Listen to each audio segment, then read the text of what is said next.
The Adventure of the Six Napoleons. Evening visits from Mr. Lestrade of Scotland Yard were nothing unusual in our household. Sherlock Holmes welcomed them, for they afforded him an opportunity to keep abreast of all that transpired within the police force. In return for the intelligence Lestrade brought, Holmes was always ready to listen to the particulars of any case with which the inspector was engaged. At times, even when he did not actively participate in the investigation, Holmes would offer hints and advice drawn from his vast knowledge and experience. On the evening in question, Lestrade spoke at first of trivial matters, of the weather, of the newspapers, until he suddenly fell silent and began smoking a cigar with a distracted air. This did not escape Holmes's notice. "Have you something of interest on hand these days?" he asked. "No, Mr. Holmes, nothing of any real importance." "Then out with it." Lestrade laughed. "Very well, Mr. Holmes. I cannot deny that something has been occupying my thoughts. Yet it is such a ridiculous affair that I hesitated to trouble you with it. On the other hand, though it may be trivial, it is also exceedingly odd.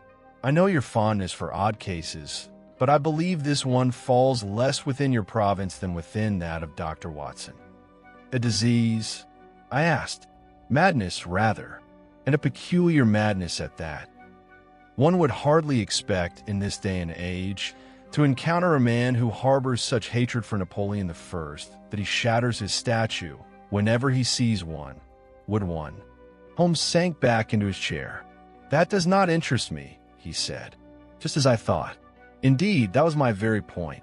But when a man resorts to burglary in order to destroy statues that do not belong to him, the matter passes from the doctor's domain into that of the police."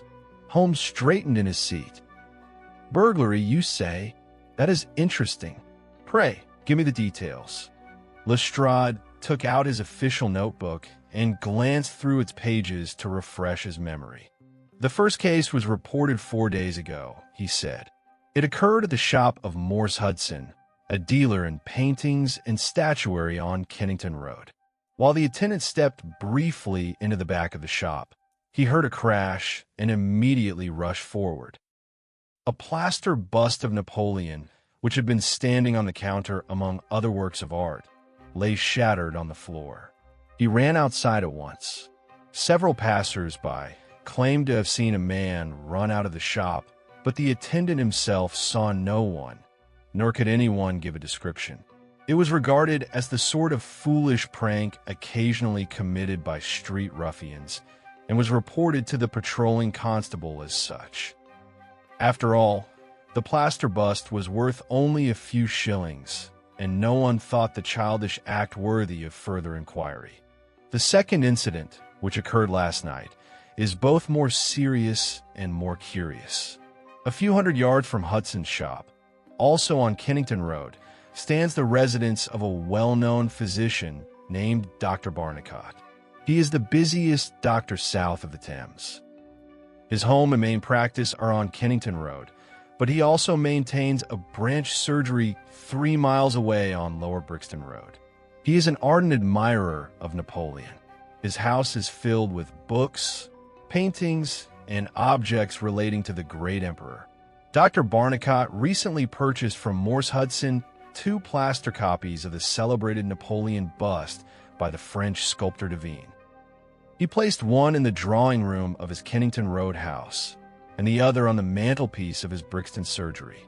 This morning, upon coming downstairs, he discovered that a burglar had entered his home during the night, and that nothing had been taken except the plaster bust. The thief had dashed it violently against the garden wall, smashing it to pieces. Holmes rubbed his hands together. "Most interesting," he remarked. "I thought it would please you, but I'm not yet finished." When Dr. Barnicot arrived at his surgery at noon and realized that someone had entered through the window during the night, you can imagine his astonishment. The fragments of the second bust were scattered all over the floor. It had been completely pulverized.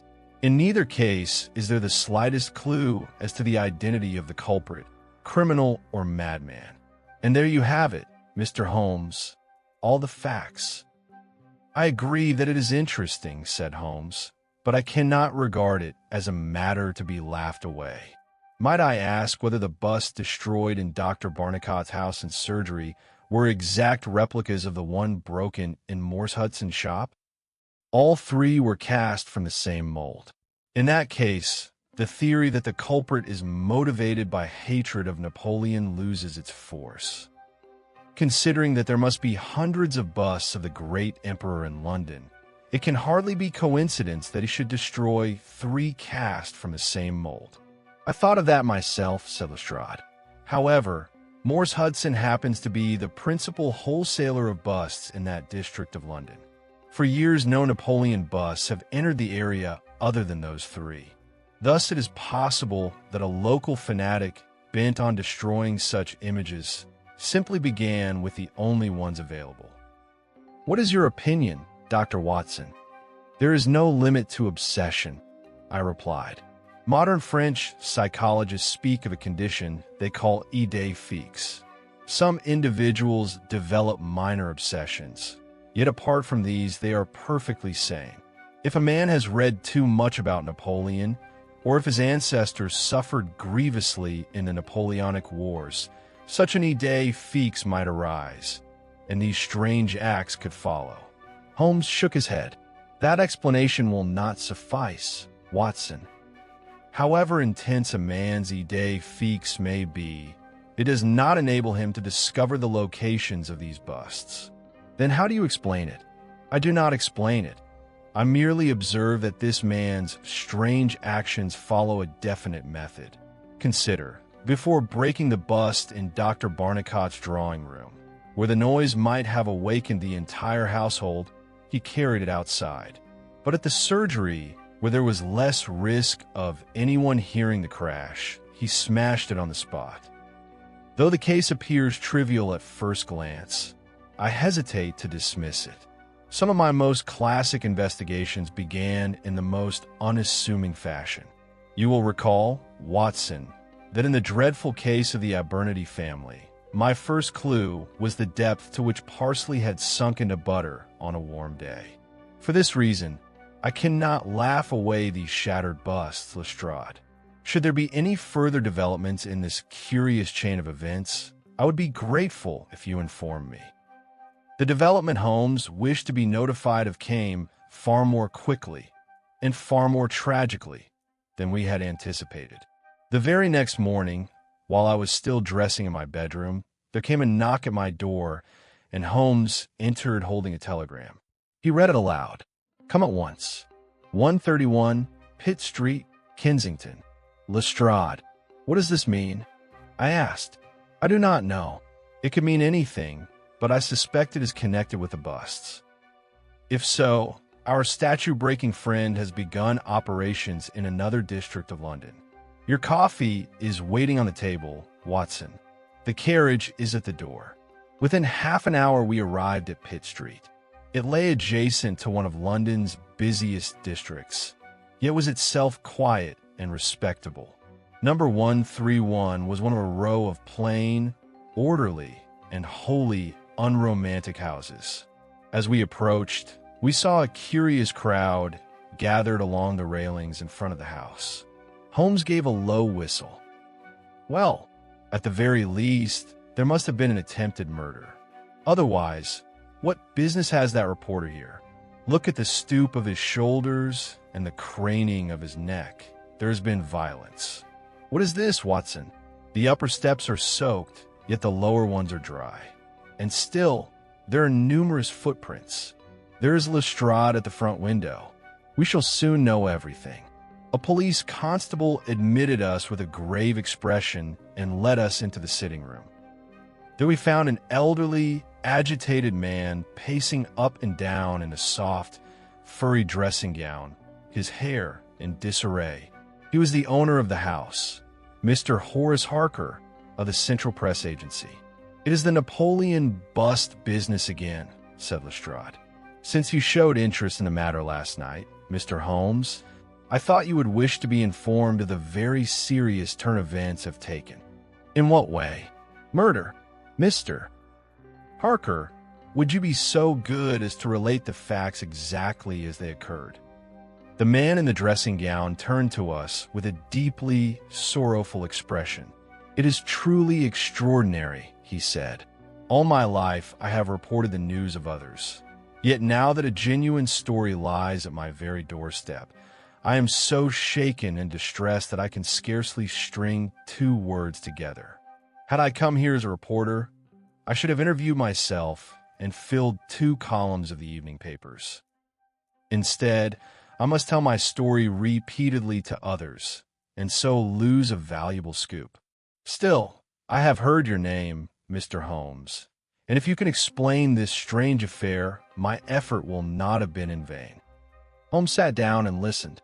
It appears that everything revolves around the Napoleon bust I purchased about 4 months ago for the very room in which we now stand.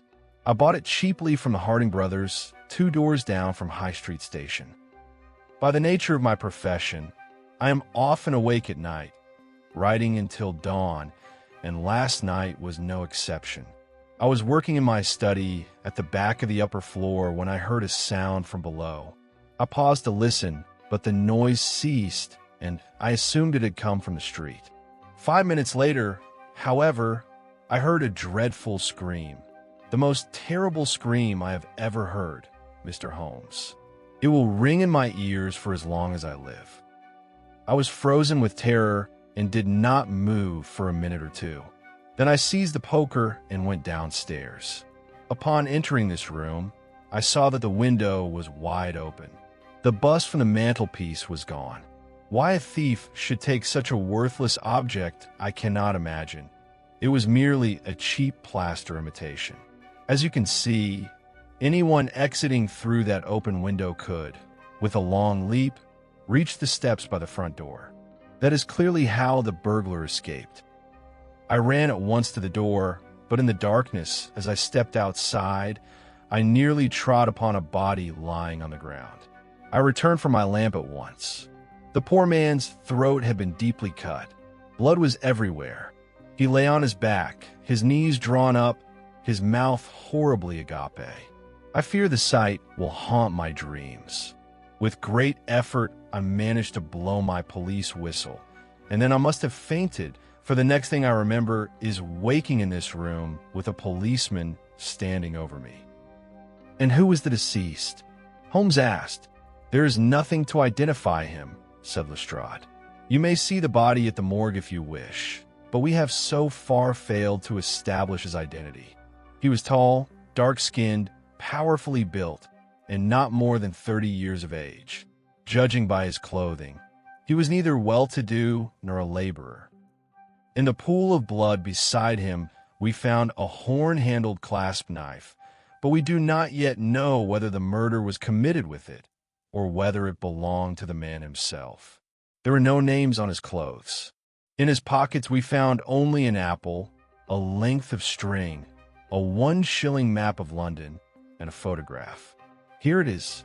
It was evidently a snapshot taken with a small camera. The man depicted had sharp features, heavy brows, and a tense, ape-like expression. The lower part of his face protruded markedly. His mouth resembled that of a baboon. Holmes examined the photograph closely. "And the fate of the bust?" he asked. "We received word just before you arrived. It was found in the garden of an empty house on Campden House Road, smashed to pieces. I was on my way to inspect it. Will you come with me?" "Certainly, but first let me examine the surroundings." He studied the carpet and the window. Either the man had unusually long legs, or he was remarkably agile, he said. Considering the distance, reaching the window ledge from below and opening is no easy feat, getting out is comparatively simple. Will you accompany us to see the remains of the bust, Mr. Harker? The man sat down dejectedly at his desk. "I must try to make something of this," he said. "Though I am sure the full details will appear in the first editions of the evening papers, I cannot afford to miss such an opportunity. Do you recall the collapse of the stand at Doncaster? I was the only journalist present, and it was the one paper that employed me which carried no report of it. Why? Because I was too shaken to write. And now, once again, a murder at my very doorstep, and I am too late to report it.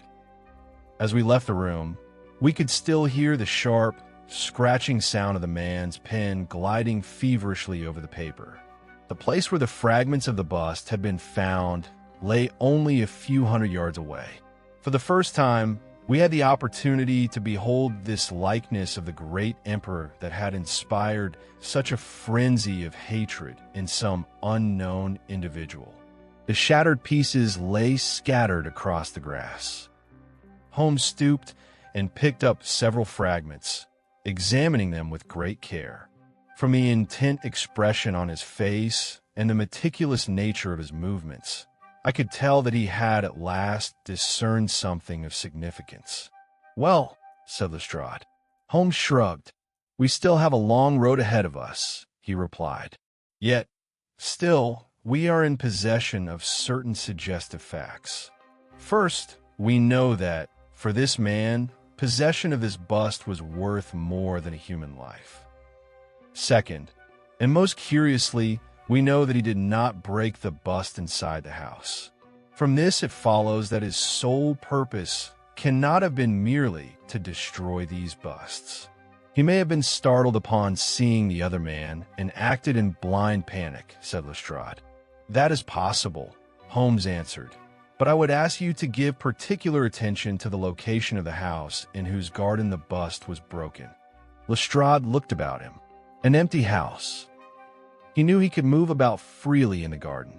True, but there was another empty house, which he must have passed before reaching this one. Why did he not break the bust there? With every yard he carried it, the risk of being seen increased. "I give up," said Lestrade. Holmes raised his hand and pointed to the street lamp above our heads. "Did you observe what he was able to do here that he could not do at the other empty house? That is why he carried the bust this far." "Good heavens!" "You are right," exclaimed the detective. "I now recall that Dr. Barnicott's bust was also smashed near a lamp. What, then, are we to do with this information, Mr. Holmes?" "We shall store it away, make a mental note of it. It may later serve to connect other facts. And now, Lestrade, what do you propose to do next?" "I think the best course is to identify the deceased," said Lestrade. "I do not believe that will be difficult. Discovering who the man was and what connections he had would be an excellent starting point for determining what he was doing in Pitt Street last night, whom he encountered here, and who cut his throat on Mr. Horace Harker's doorstep. Do you not agree?" "You are quite right, but I shall not approach the case in that manner." "And what course do you intend to follow, then?" "I must avoid influencing you. Let us each pursue our own line of inquiry. Later, we can compare our findings and reinforce one another's investigations." "Very good," said Lestrade. "If you return to Pitt Street, you may see Mr. Horace Harker again.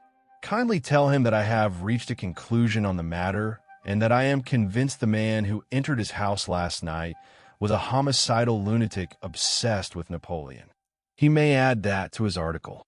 Lestrade stared at Holmes in amazement. "You do not seriously believe that, do you?" "Do I not? Perhaps not. But I am quite certain it will capture the interest of Mr. Horace Harker and the subscribers of the Central Press Agency. Yes, Watson, I fear we have a long and arduous day ahead of us. I should be obliged if you would come to Baker Street at 6 o'clock this evening, Lestrade. Until then, I should like to retain the photograph found in the dead man's pocket. If my chain of reasoning proves correct, I may invite you to join us on a small expedition tonight. Until then, farewell and good luck." Together with Sherlock Holmes, I walked as far as High Street, where we halted before the shop of the Harding brothers, from whom the broken bust had been purchased. A young assistant informed us that Mr. Harding would not arrive until later in the afternoon, and that he himself could offer no further information. Holmes's disappointment was plainly written upon his face. "Everything cannot go precisely as we wish, Watson," he said at last. "Since Mr. Parting is expected later. We shall return then. As you have no doubt perceived, I am attempting to trace the origin of these busts. In that way, we may discover the reason for their curious fate. For the present, let us go to Mr. Morse Hudson's shop on Kennington Road and see whether we may learn something there. After a half-hour's drive, we arrived at the art dealer's premises. The proprietor was a short, thick-set, red-faced, and irascible fellow. "Yes, sir. Right here on this very counter," he said. "If any ruffian can walk in and damage a respectable citizen's property, I fail to see why we pay taxes at all. Yes, I sold those 2 busts to Dr. Barnicot. A disgraceful business, sir. I tell you, it is a nihilist plot. Who but an anarchist would smash statues? Those red Republicans. That's who. Where did I get the statues? I don't see why that should matter, but if you insist, from the Gelder Company, Church Street, Stepney. A reputable firm, been in the trade for 20 years. How many did I buy? 3. I sold 2 to Dr. Barnicot, and the 3rd was smashed in broad daylight right off my counter. Do I recognize the man in the photograph? No, I don't. Well, yes, actually I do. That is Beppo. He was an Italian who worked piecework. He was employed here. New carving, gilding, and framing. A strange fellow. He left last week, and I've not heard from him since. I don't know where he came from or where he went. I never had cause to complain of him while he worked here. He left 2 days before the bust was broken. As we left the shop, Holmes remarked, "That is about all we could expect from Morse Hudson. We now have one common factor in both Kennington and Kensington. This man called Beppo. That makes the 16-kilometer journey worthwhile. Yes, Watson, our next destination is the Gelder Company in Stepney, the principal source of these busts. I should be very much surprised if we fail to learn something of use there." As we traversed London, passing in succession through Hotel London, Theatre London, Literary London, Commercial London, and finally Maritime London, we reached a riverside district inhabited by 100,000 souls. It was a place of vast, dilapidated tenements, baking in the summer heat, a veritable cesspool into which the vagrants of all Europe seemed to have drained. Once the quarter of wealthy merchants, it now bore the marks of decay. After crossing it from end to end, we at last found the sculptor's workshop we sought. Large, roughly hewn blocks of stone lay scattered in the yard outside. Inside, in a vast room, some 50 workmen were shaping statues or preparing molds. The manager, a tall, fair-haired German of imposing build, received us courteously and answered Holmes's questions with precision. Consulting his records, he stated that hundreds of copies of Devine's marble bust of Napoleon had been produced, but that the 3 statues sent to Morse Hudson a year or slightly more ago were half of a batch of 6, the remaining 3 having been delivered to the Harding brothers in Kensington. He could see no reason why these 6 should differ from the others, nor could he comprehend why anyone should wish to destroy them. Indeed, he laughed at the idea. He had sold them wholesale at 6 shillings apiece, though retailers would likely charge 12 shillings or more. Each bust was cast in 2 symmetrical halves, which were then joined at the center. The finishing work was usually carried out by the Italians in the room we occupied. Once completed, the busts were left on a table in the corridor to dry before being moved to storage. That, he said, was all he could tell us. However, when we showed him the photograph, his expression changed abruptly. His face flushed with anger, and his blue German eyes narrowed beneath knitted brows. "Ah, that scoundrel!" he cried. "Yes, I know him well. This establishment has always been respectable. In its entire history, the police have entered these premises only once. And that was because of this man. It was over a year ago, after stabbing another Italian in the street. He fled here with the police at his heels, and they arrested him on the spot. His name was Beppo. I never learned his surname. You may reproach me for employing a man with such a face, but he was an excellent worker, one of the best. What sentence did he receive? Holmes asked. The man did not die, so he escaped with 1 year. He must be free by now, but he would not dare return here. A cousin of his works here, however. I'm sure he could tell you where Beppo is. No, Holmes interrupted sharply. Do not say a word to the cousin. Not a word. I beg you. This is a matter of great importance, and it grows more serious the deeper we go. When you consulted your ledger regarding the sale of the statues, it showed that they were sold on the 3rd of July. Might you also tell me when Beppo was arrested? I can give you an approximate date from the wage book, said the manager. He turned a few pages. Yes, we made our last payment to him on the 20th of May. Thank you, said Holmes. I shall not trouble you further. After impressing upon the man the importance of telling no one that we had been there, we once again turned our faces westward. By the time we found a restaurant where we could snatch a hurried luncheon, the afternoon was well advanced.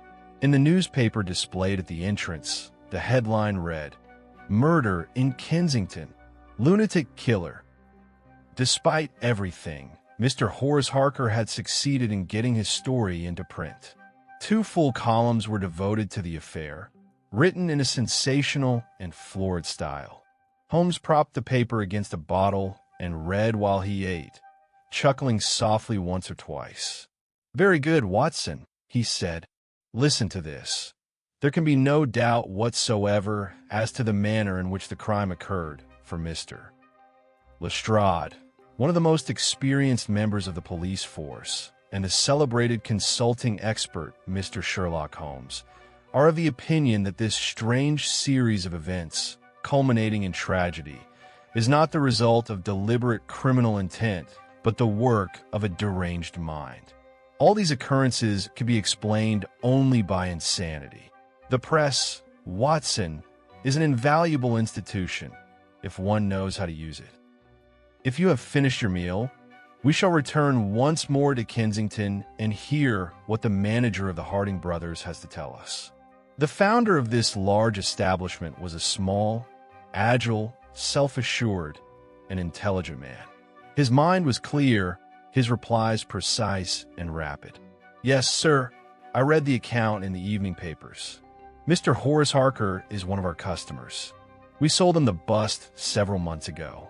We had ordered 3 copies of the same bust from the Gelder Company. All were sold. To whom? I must consult the sales ledger. Here it is. You see, one was sold to Mr. Harker, another to Mr. Josiah Brown of Laburnum Lodge, Laburnum Vale, Chiswick, the last to Mr. Sandiford of Lower Grove Road, Reading. No, I have never seen the face in that photograph before, and it is hardly a face one would forget. Such ugliness is rare indeed. Italians among our staff? Yes, we have a few Italian workmen and 1 or 2 cleaners.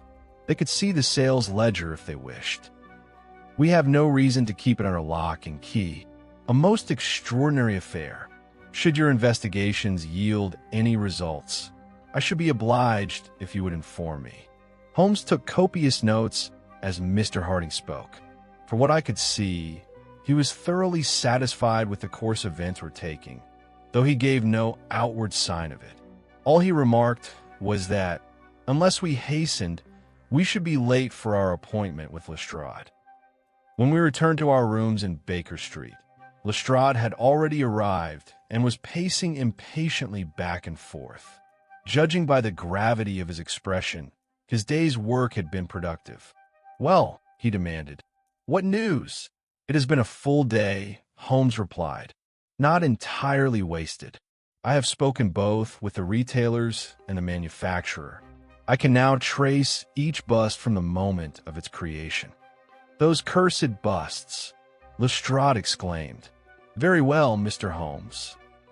You have your methods, and I shall not criticize them, but I believe my own day has been more fruitful. I have identified the murdered man. I don't believe it. I have also discovered the motive for the murder. Excellent.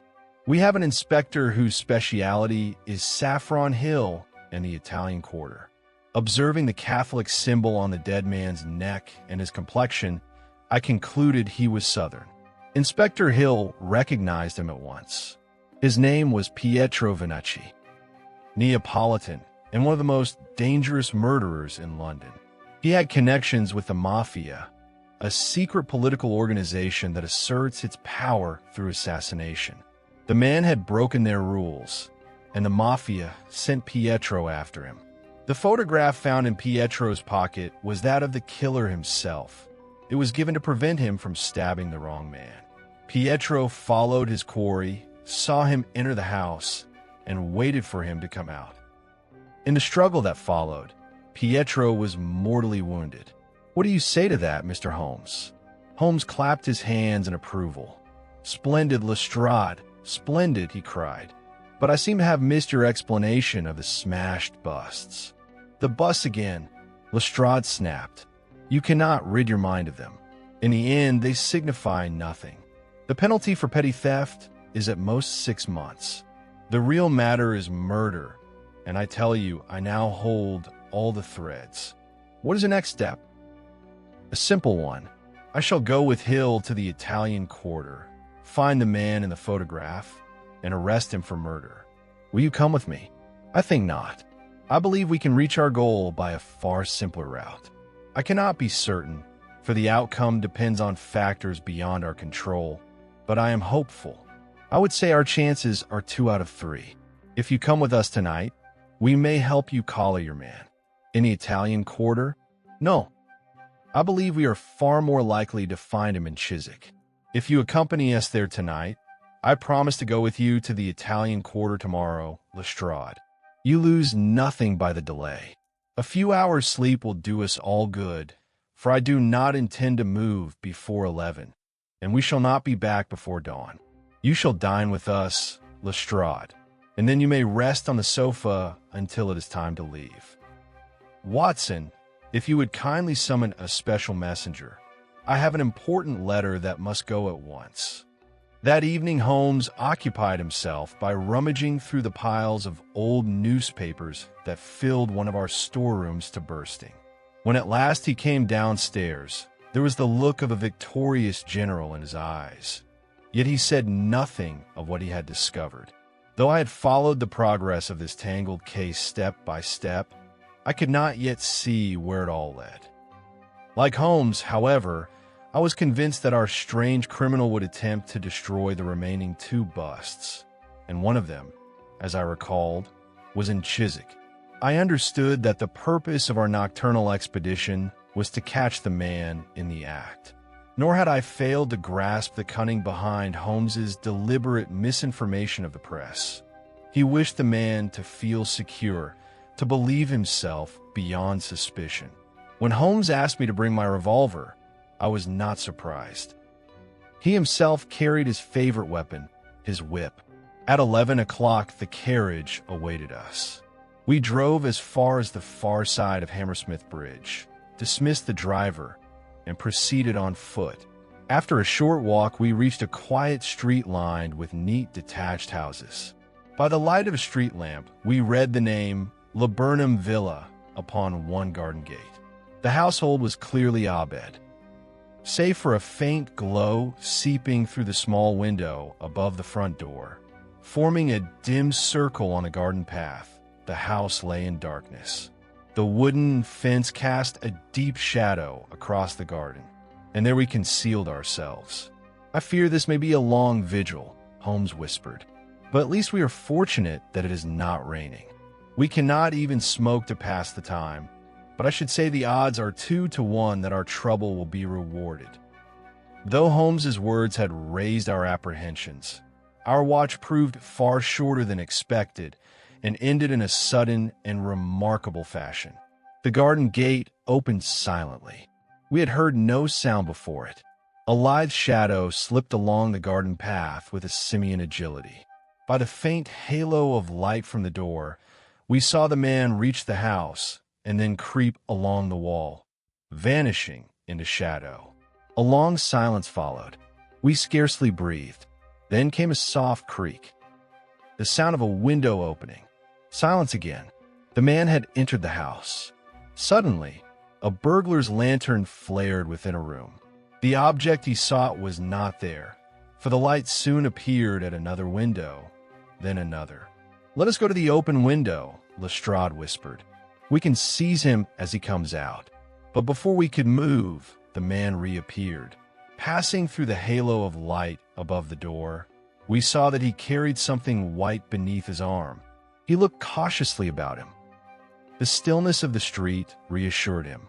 Turning his back to us, he set his burden down, and there came a sharp blow, followed by the sound of shattering plaster.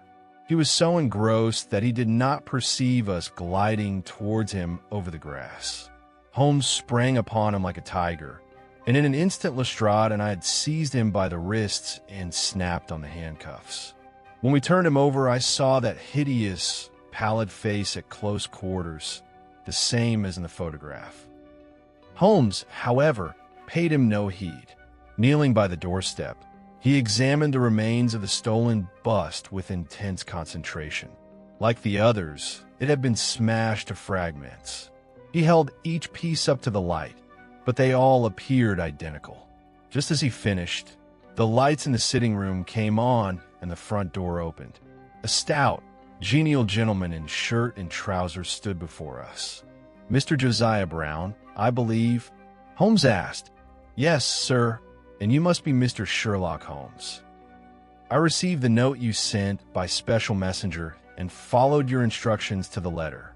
We locked all the doors from the inside and waited. I am delighted you have caught the scoundrel. Gentlemen, do come in and have a drink." But Lestrade was anxious to remove the prisoner at once. Within minutes our carriage arrived, and the four of us set off for London. The man uttered not a word, glaring at us with furious eyes beneath his matted hair. Once he even snapped at my hand like a starving animal. At the station we learned that he carried only a few shillings and a sheathed knife whose hilt bore fresh traces of blood. "It is finished," said Lestrade as we left. "Hill will soon put a name to him. Though I still do not understand how you managed it, Mr. Holmes, I owe you my thanks for this masterly arrest." "I fear it is too late for explanations," Holmes replied. "Besides, there remain one or two details unfinished, and this is a case that must be followed to the end. If you return tomorrow at 6, I shall show you how little of its true meaning you yet grasp. This affair will occupy a unique place in the annals of crime. And if I permit you to record some of my minor cases, Watson, you may embellish your narrative with a singular history of the Napoleon busts."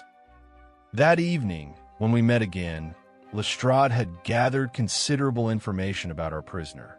His name was, apparently, Beppo, though no one knew his surname. Among Italian immigrants, he was regarded as a worthless fellow. Once a skilled sculptor who earned his living honestly, he had later fallen into crime and been imprisoned twice, once for petty theft, once, as we already knew, for stabbing a compatriot. He spoke excellent English. His motive for smashing the busts remained unknown, and he refused to speak of it. The police suspected the busts were his own handiwork, for he was a sculptor and had formerly worked at the Gelder Company. Holmes listened politely to what we largely already knew, but I could tell his mind was elsewhere. Beneath his habitual calm lay a tense expectancy. At last his eyes brightened and he rose from his chair. The bell had rung. Moments later, footsteps sounded on the stairs, and an elderly man with a ruddy face and gray side whiskers entered, setting an old-fashioned satchel upon the table. "Is Mr. Sherlock Holmes here?" My friend smiled and bowed. "You must be Mr. Sandiford from Reading." "Yes, sir. I fear I am late. The trains are most unreliable. You sent me a message concerning my bust." "Indeed. This is your letter. You wrote, 'I wish to purchase a copy of Devine's Napoleon bust and will offer £10 for the one in your possession.'" "Precisely. To tell the truth, your letter astonished me. How did you know I owned such a bust? Your surprise is natural, but the answer is simple. Mr. Harding of the Harding brothers informed me that he sold the last bust to you and gave me your address. So that is all. Did he tell you what I paid for it? No, I'm not wealthy, but I am an honest man. I bought it for only 15 shillings. You ought to know that before paying 10 pounds. I thank you for your honesty, Mr. Sandiford, but I made my offer knowingly and intend to keep it. You are exceedingly kind, Mr. Holmes. I have brought the bust with me, as you requested. Here it is. As he set it upon the table, we saw for the first time an intact example of the bust we had hitherto known only in fragments. Holmes produced a sheet of paper and laid a 10-pound note beside it. Would you kindly sign this in the presence of witnesses, Mr. Sandiford? It transfers to me all rights to the bust. I'm a man of principle. One never knows what may arise. Thank you. Here is your money. Good evening to you. When our visitor had gone, Holmes moved swiftly. He spread a clean cloth upon the table and placed the bust at its center. Then, seizing his whip, he struck the head a powerful blow. He bent over the shattered fragments, examining them intently. Suddenly, he uttered a cry of triumph and held one piece aloft. It resembled a pudding with a plum embedded in its center. Gentlemen, he exclaimed, I have the honor of presenting to you the celebrated Black Pearl of the Borgias. For a moment, Lestrade and I sat in silence, then burst into applause as though we had witnessed the magnificent finale of a great theatrical performance. Holmes's pale cheeks flushed crimson. He bowed like a master actor acknowledging his audience. At such moments, he ceased to be a mere engine of logic and revealed his human weakness for admiration. This shy, proud man, who professed contempt for popular acclaim, was deeply moved by the praise of a friend. Yes, gentlemen, he said, this is the most famous pearl in the world. By a chain of reasoning, I traced the events from its disappearance from Prince Colonna's room at the Dacre Hotel to its concealment within one of the 6 Napoleon busts manufactured by the Gelder Company. You will recall, Lestrade, the sensation caused by the pearl's disappearance, and how, despite all efforts, the London police failed to recover it. I was consulted, but could offer no help. Suspicion fell upon the princess's Italian maid, and it was proved she had a brother living in London, though no connection was made. Her name was Lucretia Venucci, and I have no doubt that Pietro, killed 2 nights ago, was her brother. Searching old newspapers, I found the pearl vanished exactly 2 days before Beppo's arrest. Beppo, as you know, was arrested near the Gelder workshop while the busts were being made. Though I reasoned backward from the end, you may now see the sequence clearly. The pearl was in Beppo's possession, whether stolen from Pietro, held in partnership, or transferred through the sister matters little. What matters is that the pearl was on Beppo when the police were after him. Fleeing, he went to the workshop, knowing he had only minutes to hide his treasure. 6 plaster Napoleon busts were drying in the corridor. One was still soft. A skillful craftsman, Beppo pierced the wet plaster, dropped the pearl inside, and sealed the hole with a few deft touches. It was a perfect hiding place. But Beppo was sentenced to a year in prison, and during that time the 6 busts were dispersed across London. He did not know which contained the treasure. He had to break them, for the pearl would have adhered as the plaster dried. Beppo was determined, and with admirable ingenuity traced the busts through retailers via a cousin at the Gelder Company. Working for Morse Hudson, he located 3, but the pearl was not among them. Through another Italian worker, he learned the destinations of the remaining 3. One was in Mr. Harker's house, but Beppo was being followed by his accomplice, who blamed him for the pearl's loss. They met there. A struggle ensued, and Beppo killed him.